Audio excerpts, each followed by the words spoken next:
Excella Vari Global Study Abroad Summit 2023, April 9th, Hotel Haritha Kakatiya, Hanmakonda. Entry.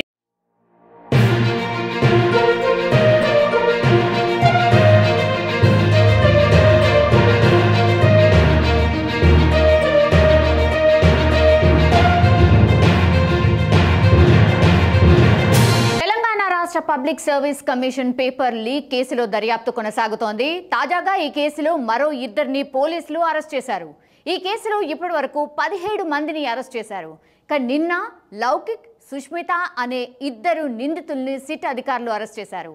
లౌకిక్ అనే వ్యక్తి తన lover Sushmita కోసం DAO ప్రశ్నాపత్రాన్ని 6 లక్షలు పెట్టి కొనుగోలు చేశారని, ప్రవీణ్ నుంచి లౌకిక్ డిఏఓ పరీక్ష ప్రశ్నాపత్రాన్ని కొనుగోలు చేసినట్టు తేలింది.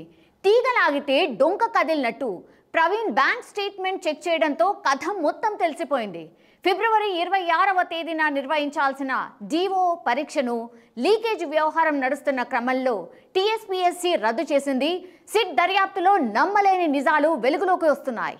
పేపర్ లీకేజ్ కేసులో నిందితులైన ప్రవీణ్, రాజశేఖర్, రేణుక నుంచి సీజ్ చేసిన సెల్ ఫోన్లను ఎఫ్ఎస్ఎల్కు అధికారులు పంపించారు. ప్రవీణ్, రాజశేఖర్ ల్యాప్టాప్ అండ్ సిస్టమ్ను కూడా అధికారులు తనిఖీ చేస్తున్నారు. ఏప్రిల్ 11న కోర్టులో కేసు నివేదికను సిట్ సమర్పించబోతోంది.